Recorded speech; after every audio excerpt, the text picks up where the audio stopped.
कैरिसल के बारे में, और उनका यूजर नेम एक्सीडेंटली स्पिरिचुअल है, और साथ में एक किसान भी है। ठीक है, तो किसान तो स्वाभाविक रूप से स्पिरिचुअल होते हैं, एक्सीडेंटल थोड़ी होते हैं। एनीवे, विवेक जी का सवाल कैरिसल के बारे में, क्रिसल नहीं, कैरिसल, CARYSIL, और ये शॉर्ट टर्म के हिसाब से इसको देखना चाहते हैं। इन्होंने खरीद रखा है 950 के भाव पे पहले। तो ये क्या करती है भाई साहब, कंपनी जो है ये ट्रेडिंग करती है kitchen sink, stainless steel kitchen sinks में, क्वार्ट्ज किचन सिंक, मतलब जो रसोई के अंदर जो आप सिंक इस्तेमाल करते हैं वो क्वार्ट्ज वाला हो या स्टेनलेस स्टील वाला हो, साथ में बाथ प्रोडक्ट्स, टाइल्स वगैरह ये सब चीजें भी हैं। बहुत बड़ी कंपनी नहीं है, 2,500 करोड़ रुपए मार्केट कैप वाली एक स्मॉल कैप या माइक्रो कैप कंपनी है। क्या नजरिया बन रहा है इस पे, आप बताइए। 924 पे इन्होंने खरीदा है, अभी तो नुकसान है इनको। मैं इसको वॉच तो कर रहा था राजीव जी, कंपनी ठीक है, बट इसमें मूवमेंट आ गया था ना काफ़ी। तो जो अभी अभी का ग्रोथ है ना, इसका सेल्स ग्रोथ है, मुझे लगता है उसके अगेंस्ट में 20-30% तो ज़्यादा वैल्यूएशन हो गया है इसका।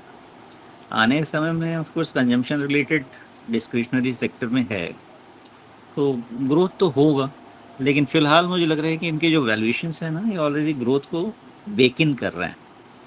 तो सेल्स, क्वार्टरली सेल्स अगर रफली देखा जाए तो 10-12% के रेंज में आ गया है ग्रोथ। वो बड़ा क्वेश्चन मार्क हो जाएगा। इसी को एनुअल लेवल पे लेके जाएंगे। 15-20% का फ्लक्चुएशन चल रहा है, ये थोड़ा ऊपर नीचे सेल्स हो रहा है इनका ग्रोथ। इस साल का देखना होगा इस फाइनेंशियल का कैसा होता है, बट मुझे लग रहा है कि शायद फ्लैटिश ग्रोथ मार्केट प्रोजेक्ट कर रहा है इस चीज़ का। एंड देयरफॉर 35 टाइम्स का जो इनका वैल्यूएशन है ना, मुझे लगता है कम से कम 30% एक्सपेंसिव वैल्यूएशन रहते हैं इन सब चीज़ों के एक्सपेंसिव वैल्यूएशन, लेकिन सेफ्टी नेट के हिसाब से देखा जाए तो अगर मान लेते हैं कि 15-20% पे सेल्स ग्रो करे इनका अभी, और उस पर थोड़ा सा लंपी भी चल रहा है सेल्स, तो 25 टाइम्स के आसपास वैल्यूएशन इनके डिसेंट बनते हैं। तो मुझे लगता है प्राइस अगेन वैल्यूएशन सारे फैक्टर करके बैठा हुआ है, और काफ़ी समय तक ऐसा हो सकता है कि अगर इसको आप रफली समझें कि 900 का है, 300, 600, 30% होगा, तो आप इसको 25% भी रखें तो मुझे लगता है कि 700, 750 तो इसका बॉटम डिफाइन होना चाहिए गिवन द वैल्यूएशन सिचुएशन।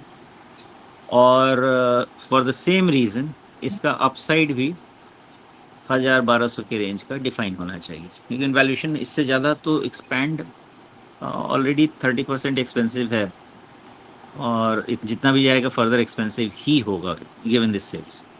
मेरा अंदाजा ऐसा है कि स्टॉक एक्सपेंसिव है, ऊपर भी रफली आप समझें मैक्सिमम रहेगा कितने का, अगर इसमें 250 रुपये ऐड किया जाए तो 1100 के आसपास तक बनता है, और उतना ही डाउन साइड बनता है। तो आई थिंक 1:1 का रिस्क रिवॉर्ड समझ में तो ऐसा ही आता है मुझे।